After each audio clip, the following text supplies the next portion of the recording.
Panorama group, जो सोचता है वो करता है। आपके अपने सपनों का आशियाना। अल्पसंख्यक समाज में स्पष्ट रूप से दिख रहा है। जब अल्पसंख्यक छात्र छात्राएं आगे बढ़ के सरकारी नौकरियों में जा रहे हैं, उद्यम लगा रहे हैं, उनकी माली हालत सुधर रही है, तो इसलिए अल्पसंख्यक समाज के जो चिंताएं हैं उसके प्रति संवेदनशील रहना, ये नीतीश सरकार की विशेषता रही है। और इसी परिप्रेक्ष्य में जो केंद्र सरकार का यह निर्णय है, यह उचित है। और अब जैसा कि हमने कहा कि इन लोगों को भी अपनी चिंताओं आशंकाओं से इस समिति को अवगत कराना चाहिए या इन तक समिति तक अपनी बातें पहुंचानी चाहिए। बिल का भी, इस विधेयक का भी गहराई से अध्ययन करना चाहिए। और अगर कोई प्रावधान अल्पसंख्यक समाज के बृहत्तर हित के लिए है, माने इनके ग्रेटर बेनिफिट के लिए है, या वक्फ प्रबंधन के बेहतरी के लिए है, कुछ सुधार के लिए है, तो उस पर भी गौर करना चाहिए। तो इसलिए ये एक अच्छा कदम है।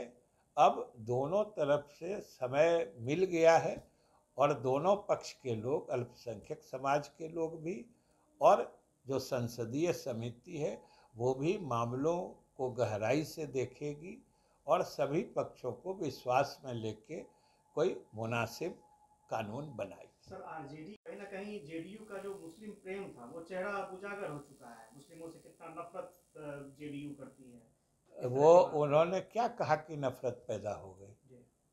उन्होंने कौन बात कही कि जिससे नफरत झलकता है? हम तो ये नहीं समझ रहे हैं। हम तो बता रहे हैं कि नीतीश सरकार और नीतीश कुमार और जनता दल यू की खासियत रही है कि अल्पसंख्यक समाज के प्रति जो संवेदनशीलता हमने दिखाई है कि कोई चुनौती के साथ देख ले।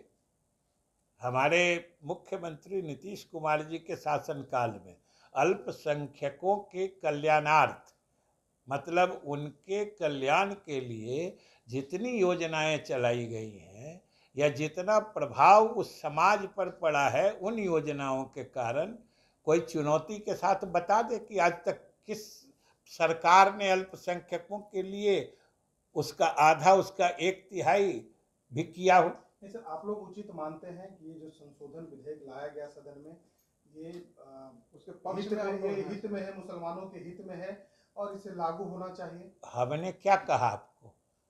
हमने कहा कि जो बिल आया है उसके बारे में कुछ आशंकाएं, कुछ भ्रांतियां हैं और केंद्र सरकार ने जो इसको संयुक्त प्रवर समिति में भेजने का फैसला किया है, यह उचित है, मुनासिब है।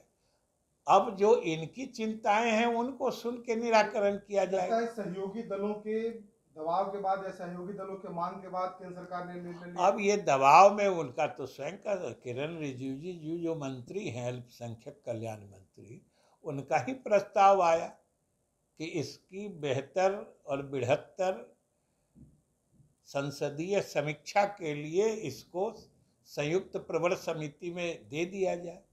तो कहीं न कहीं केंद्र सरकार भी ये चाहती है। सर, क्या आप लोग से बात हुई थी कि बोर्ड जो संशोधन बिल ला रही है तो उसमें कहाँ तक नहीं, अभी तो आ गया ना, अब तो सबके सहमति वाला निर्णय हुआ है। अभी जो संयुक्त प्रवर समिति में भेजने का फैसला है, यह तो अच्छा फैसला है ना, तो इसलिए इसमें क्या दिक्कत? तो लगता नहीं सर कि बिल है जो वो कहीं ना कहीं पेंडिंग पड़ गया या फिर चला गया? कैसे पेंडिंग पड़ गया है? संयुक्त प्रवर समिति में जाना मतलब पेंडिंग होना नहीं होता है, उस बिल की गहराई से अध्ययन होना होता है। सर, इसके अलावा भी कई नदियां बिहार में,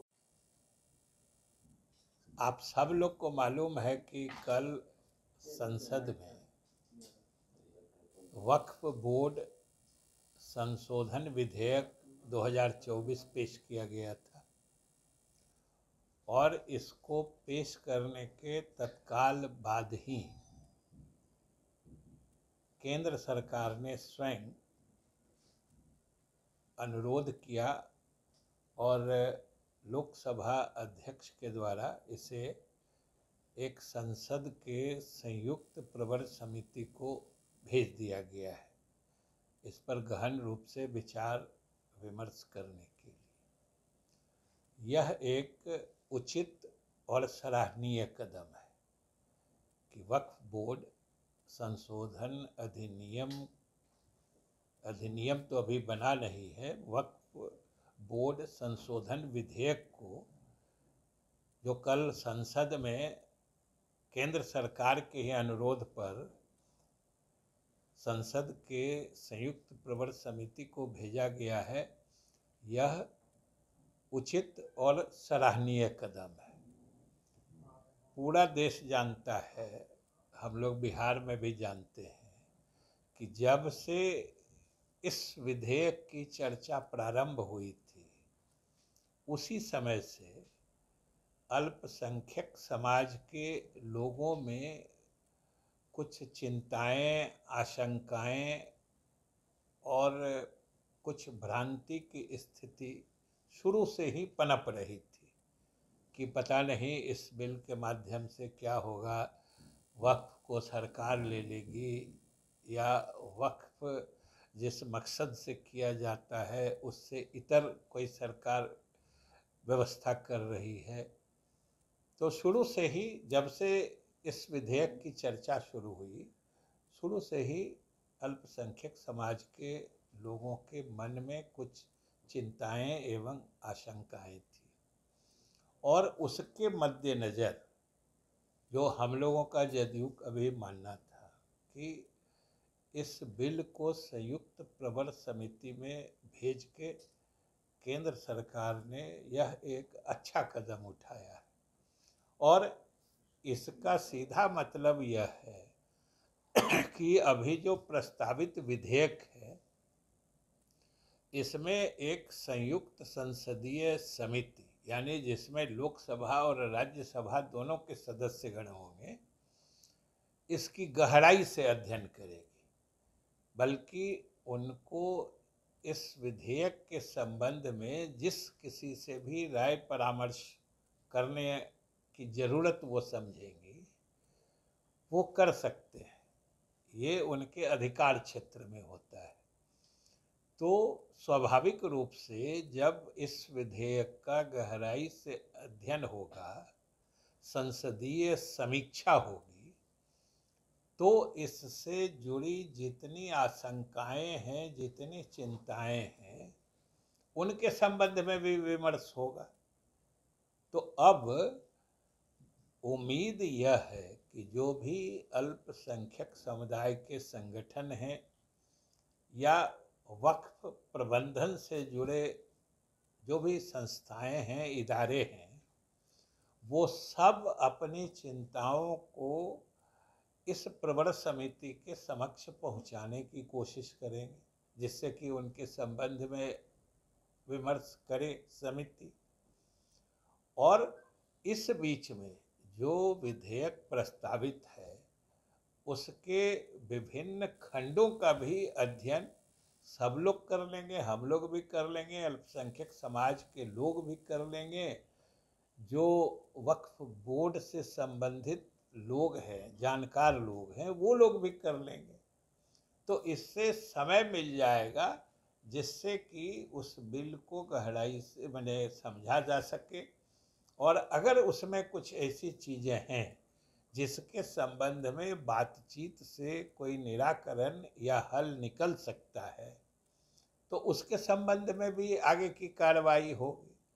और आप सब जानते हैं कि हम लोगों के यहाँ जनता दल यू नीतीश कुमार जी के नेतृत्व में हमेशा से यह मानती रही है कि अल्पसंख्यक से जुड़े मामलों में थोड़ी संवेदनशीलता से उन मामलों को देखना चाहिए और पारदर्शी तरीके से उनको भी विश्वास में लेके ऐसे कदम उठाए जाने चाहिए जिससे कि किसी प्रकार की आशंका उन्हें भविष्य के में नहीं रहे, ऐसी व्यवस्था करनी चाहिए। और हम समझते हैं कि इन्हीं सब सोच के तहत जो केंद्र सरकार ने ये फैसला किया है, यह अच्छा कदम है।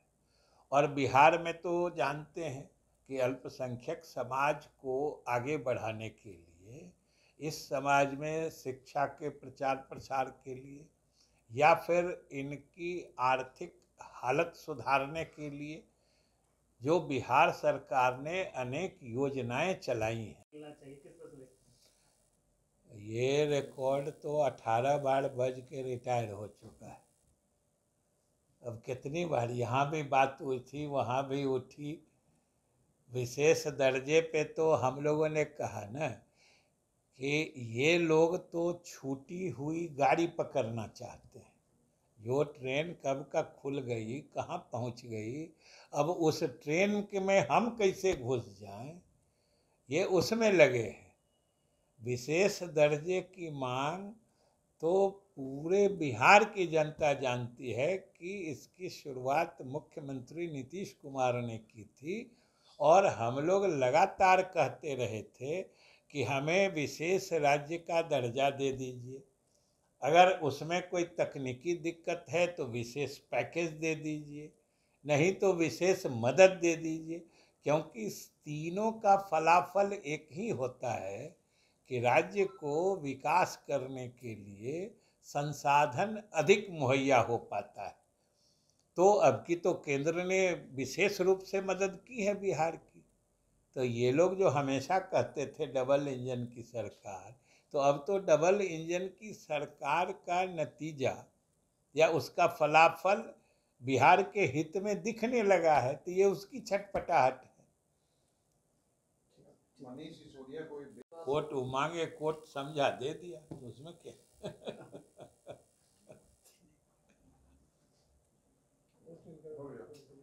सर वो पटना शहर में बढ़ता हुआ दिख रहा है, क्या स्थिति है अभी बाढ़ को नहीं, लेकर? देखिए अभी तत्काल की जो हालत है, सबसे अधिक पानी सोन प्रणाली के तहत आ रहा है।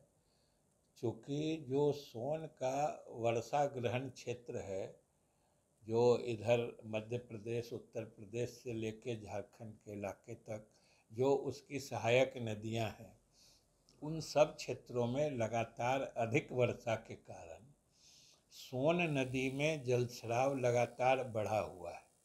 वैसे अभी कोसी में भी हम बढ़ा हुआ जलस्राव ही कहेंगे, लेकिन अभी सबसे अधिक सोन में है।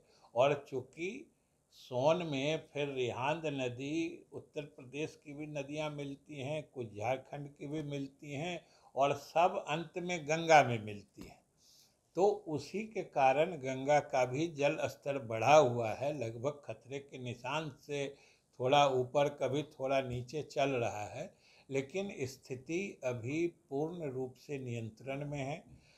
जल संसाधन विभाग के सभी अधिकारी, अभियंता, जो आक्राम्य स्थल है, वल्नरेबल पॉइंट्स हैं, उस सब पर लगातार चौकसी बरत रहे हैं।